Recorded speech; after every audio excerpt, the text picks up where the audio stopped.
আজ রবিবার 23শে শ্রাবণ 2026 সালের 9ই অগস্ট। কর্কট রাশি, কর্কট লগ্ন, ক্যান্সার সাইনের জাতক জাতিকাদের দিনটি কিন্তু একটু সাবধানতা অবলম্বন করেই অতিবাহিত করতে হবে।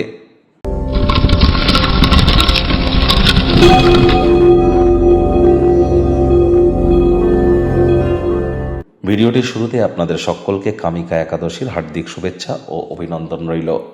আপনারা স্ক্রিনে দেখতে পাচ্ছেন ভগবান হরিবিষ্ণুর একটি মন্ত্র, ওম নমো ভগবতে বাসুদেবায় নমঃ। আজ সকাল দুপুর সন্ধ্যা 3 বেলায় 108 বার এই মন্ত্রটি জপ করুন, অত্যন্ত লাভান্বিত হবেন। যারা বিষ্ণু সহস্রনাম জপ করতে পারেন করুন, গীতা পাঠ করতে পারলে করুন। আর বিষ্ণু সহস্রনাম যারা জপ করতে পারেন না, ইউটিউব বা কোনো মিউজিক অ্যাপে আপনারা বিষ্ণু সহস্রনাম আপনারা শুনুন কানে, এটিও লাভান্বিত করবে। যারা একাদশীর মহান ব্রত পালন করছেন, রাত্রি জাগরণ করুন, যেটাকে জাগ্রাতা বলে। মাটিতে শয়ন করুন এবং আগের দিন নিরামিষ খান, পরের দিন ব্রতভঙ্গের আগে কিছু ব্রাহ্মণ বা সাধু সন্তদের খাইয়ে তারপর ব্রতভঙ্গ করুন। পালন মন্ত্র থেকে শুরু করে সব কিছু কিন্তু আপনাদেরকে পালন করে চলতে হবে, তবেই কিন্তু একাদশীর প্রকৃত মর্মার্থ আপনারা উপলব্ধি করতে পারবেন। আজ রবিবার সকাল সকাল ঘুম থেকে উঠেই সূর্যদেবকে প্রণাম করে ওম ঘৃণী সূর্যায় নমঃ 7 বার জপ করে দিন শুরু করুন। আর মাত্র 8 দিন, তারপরেই কিন্তু সূর্যের সিংহ সংক্রান্তি আমরা পরিলক্ষিত করব। আর 3 দিন পরেই কিন্তু থাকছে সূর্যগ্রহণ। আর তাই আপনারা অবশ্যই আমাদের চ্যানেলের সাথে যুক্ত থাকবেন। আমরা আপনাদেরকে অবশ্যই গাইড করে দেবো। আজ ভুলেও ব্ল্যাক এবং ব্লু কালারের ড্রেস যেন পরিধান করবেন না, সাত্ত্বিক জীবনযাপন গ্রহণ করুন।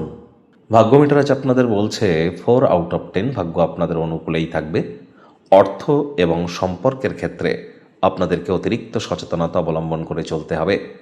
কোনো নেগেটিভ বা নেতিবাচক কথাবার্তা আমরাও কিন্তু বলতে চাই না, তবে গ্রহ নক্ষত্রের হেরফের অনুযায়ী ইন জেনারেল ডেলি প্রেডিকশন আমরা প্রস্তুত করে থাকি। যাদের চন্দ্র রাশি কর্কট অর্থাৎ মুন সাইন ক্যান্সার, এই গণনা তাদেরই অধিকাংশ ক্ষেত্রে খাটবে। আর যাদের কর্কট লগ্ন তাদের কিন্তু আংশিক খাটতে চলেছে। কায়িক পরিশ্রম হলেও শরীর মনে সতেজতা এবং তরতাজাই আপনারা অনুভব করবেন। দীর্ঘদিনের পুরনো রোগশোক অসুস্থতা থেকে আজ মুক্তি প্রাপ্তি করবার দিন, পরিত্রাণ প্রাপ্তি করবার দিন। আজ আপনারা অবশ্যই কনফিডেন্সকে গ্রো হতেই কিন্তু পরিলক্ষিত করবেন, তবে মাত্রা অতিরিক্ত কোনো কিছুতেই যেন করবেন না, অতি কিন্তু ক্ষতি। নতুন বিভিন্ন চুক্তি বা বিনিয়োগের স্কিম লাভজনক কিন্তু মনে হতেই পারে, তবে আর্থিক বিনিয়োগের ক্ষেত্রে হঠকারী সিদ্ধান্ত নিলেই ইন ফিউচার এটি আপনাদেরকে ক্ষতিগ্রস্তও করতে পারে। ব্যয়বহুল একটি দিন, নতুন উদ্যোগ পরিকল্পনা নির্মাণ কার্যকে আজ পিছিয়ে দেওয়াটাই কিন্তু বেটার। চাকরিজীবী যারা আছেন তাদের অফিসের পরিবেশ এক প্রকার বেশ, রবিবার হলেও অনেককে কিন্তু অফিসে যেতে হয়। বস কলিগদের সাথে ভাব ভালোবাসা বাড়বে, কর্মে গতি অনুভব করবেন। নিজের মেধা দক্ষতা ট্যালেন্টের দৌলতে প্রশংসার পাত্রপাত্রীও আপনারা কিন্তু হতেই পারেন। রাজনীতিবিদ যারা আছেন জনসংযোগ বৃদ্ধি করুন, সমাজে পপুলারিটিও বাড়বে। শিক্ষার্থী বিদ্যার্থীদের পড়াশোনায় মনোযোগ আরও বৃদ্ধি করতে হবে। উচ্চশিক্ষার জন্য যারা বিদেশ যাত্রার কথা ভাবছিলেন, ভাগ্যদেবী আজ আপনাদের পক্ষে নেই। সন্তান সন্ততি থেকে থাকলে তাদের দিকে সজাগ দৃষ্টি আপনারা বজায় রাখুন।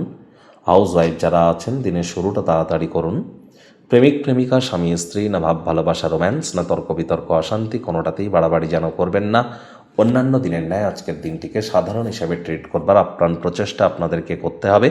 শত্রুপক্ষ বিরোধী পক্ষ খুব একটি শক্তিশালী থাকছে না। পরিবারের সদস্যরা আপনার প্রত্যাশা কিন্তু পূরণ করতে নাও পারে, তারা আপনার খেয়াল এবং কল্পনা অনুসারে হয়তো কাজ করবে না। আত্মকরুণায় নিমজ্জিত না হয়ে বরং এ থেকে শিক্ষা গ্রহণ করে ভবিষ্যৎ জীবনকে মহিমান্বিত করুন।